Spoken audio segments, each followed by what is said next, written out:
The decisions by Congress, the former president, and even our current president under the direction of kooks like Larry Summers, since LaRouche's July 25, 2007 forecast and his subsequent uttering of his Homeowners and Bank Protections Act, have been, in effect, treasonous.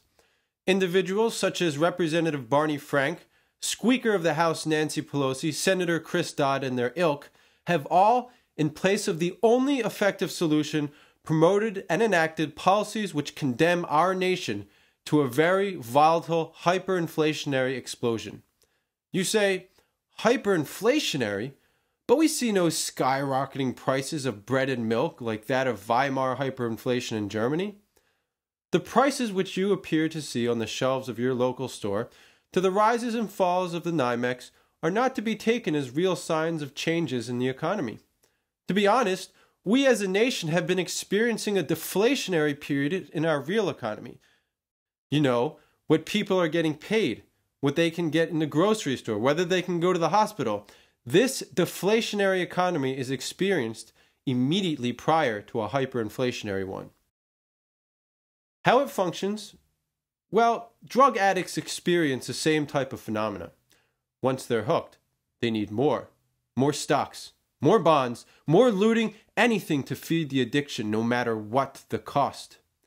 What does he do? Well, he gathers money together. He takes that money and makes it much more valuable. Well, you ask how? Well, here's the secret. He purchases something, let's say an auto company. The first thing he can do is sell off all its parts. That brings in some good cash. Next on the list, well, your workers are driving down your profits. So you make a bargain with them to cut wages, workdays, healthcare. Hell, you don't even need to build cars anymore. It's more profitable to sell mortgages. So forget about those cars. Let's dabble in the hot new markets, mortgage-backed securities.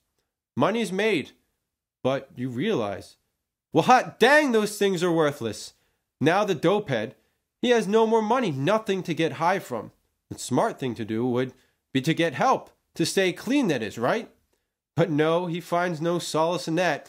He finds his local Federal Reserve Bank and somehow convinces him that those worthless mortgage-backed securities that he found to be worthless can actually be traded in at full value.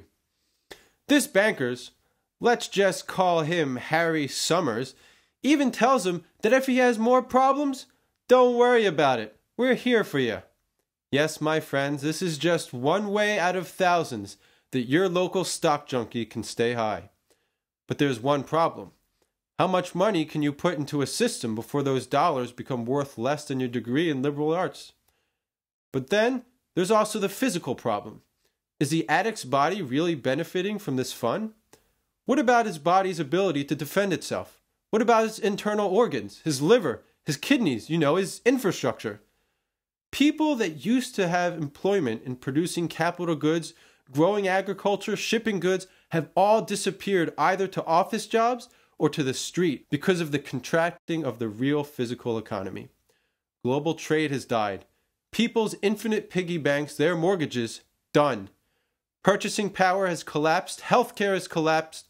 Jobs, benefits, all slashed. That's your deflation. The drug addict has killed all of these functions, and by bailing them out, we've created a wave of money akin to and greater than the hyperinflationary collapse of Weimar Germany, all due to the belief that money is a source of wealth.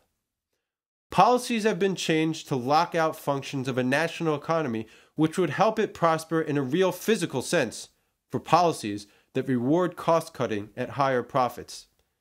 Think for a second. It's impossible to bail out $1.4 quadrillion in derivatives claims. Therefore, these bailouts will surpass any method of cover-ups and prove to have devalued the currency that will not only mimic, but surpass the quintessential nature of the Weimar hyperinflationary blowout. The fact of the matter is that any competent solution to this deadly crisis must come from the United States due to its authority over channeling credit by the power of the government, rather than a central bank European-type solution associated with a parliamentary system of government. On a grandiose scale, a hypothetical leader of a foreign nation, believing that switching from a US solution to an EU currency policy would essentially prefer to commit himself and his population to its own immediate end. The theory that China would be able to deal with the collapse of the US economy is of infinite incompetence.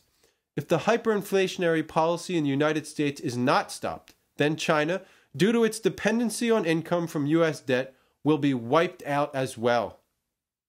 Immediately, LaRouche's three-step solution must be enacted. We must immediately find our identity in the legacy of Franklin Roosevelt again.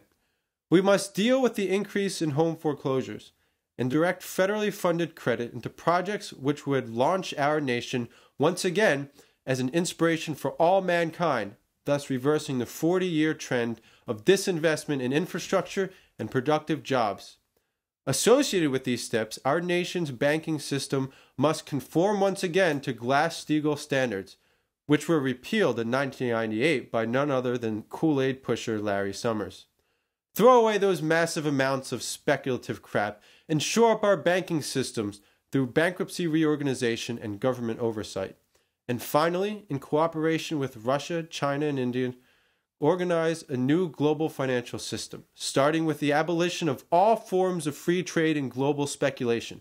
Ensure credit globally at very low interest rates, 1.5% to 2%, for forms of infrastructure dedicated to the development of mankind as a whole. That means capital-intensive projects that can be measured by the increase of the productive powers of labor per capita and per square kilometer.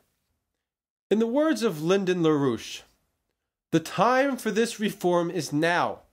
Every government which opposes such a reform should be promptly replaced by one of a more sensible, more productive disposition in favor of a global cooperation to this end. The question to be posed to governments is not the silly question, do you agree? But rather, are you actually committed to surviving?